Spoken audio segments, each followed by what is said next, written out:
Kita mengenal B.J. Habibie sebagai anak bangsa yang berprestasi di kancah internasional. Sosok B.J. Habibie sangat dihormati oleh ilmuwan dunia. B.J. Habibie lahir di Parepare, Sulawesi Selatan 25 Juni 1936. Bernama lengkap Baharudin Yusuf Habibie, menempuh pendidikan di Government Middlebury School. Pada tahun 1954, beliau melanjutkan studi di Fakultas Teknik Universitas Indonesia Bandung atau sekarang dikenal sebagai ITB. Kemudian pada tahun 1955, beliau melanjutkan studinya di bidang teknik penerbangan dalam spesialisasi konstruksi pesawat terbang di RWH Aachen University, Jerman Barat. Berikut ulasan implementasi nilai dasar ASN berakhlak dari sosok B.J. Habibie. Nilai pertama yaitu berorientasi pelayanan. Pada tanggal 21 Mei 1998, beliau diangkat menjadi presiden ketiga dan satu-satunya presiden Indonesia yang berlatar belakang teknokrat. Salah satu yang patut diapresiasi dari kebijakan beliau adalah kebebasan pers dengan adanya Undang-Undang Nomor 40 Tahun 1999 tentang pers. Selanjutnya, nilai akuntabel. Bapak B.J. Habibie adalah sosok yang bertanggung jawab, cermat, disiplin, dan berintegritas tinggi atas kepercayaan yang diberikan. Bapak B.J. Habibie juga cakap dalam mengungkap dan memberantas praktek korupsi pada masa Orde Baru. Kejujuran dan keberanian dan serta profesionalitas dijunjung tinggi oleh beliau. Nilai kompeten. B.J. Habibie mendapat predikat sebagai Bapak Teknologi Indonesia berkat kompetensinya dalam teknologi pesawat terbang.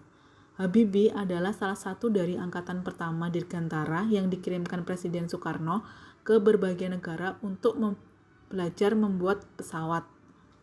Habibie penemu rumus yang menamakannya Mr. Crack dengan teori Crack Propagation Point, yaitu teori yang menentukan letak titik awal retakan pada pesawat terbang yang dipakai di industri penerbangan seluruh dunia.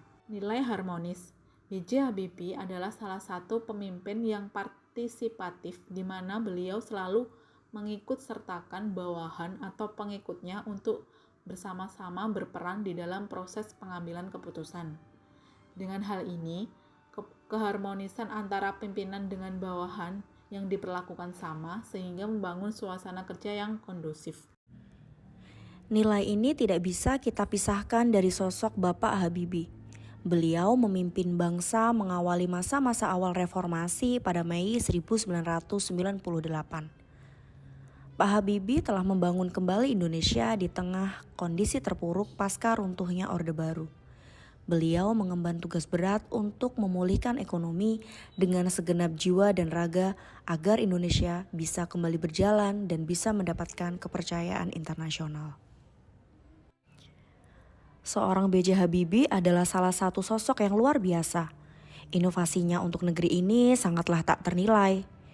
Indonesia pernah memproduksi pesawat terbang sendiri.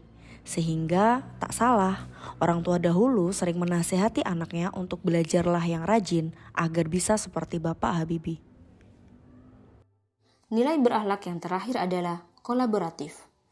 Saat B.J. Habibie dilantik sebagai Presiden Republik Indonesia yang ketiga, keadaan Indonesia sedang tidak baik-baik saja, khususnya dalam bidang perekonomian yang tengah mengalami krisis moneter.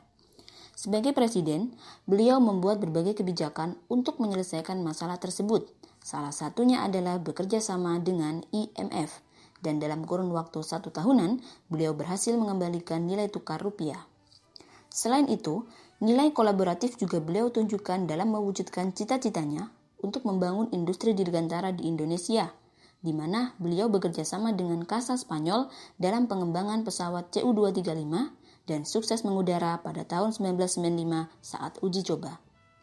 Demikian aktualisasi dari nilai-nilai berakhlak yang terdapat dalam sosok B.J. Habibie. Semoga dapat kita ambil hikmah dan implementasikan dalam kehidupan sehari-hari.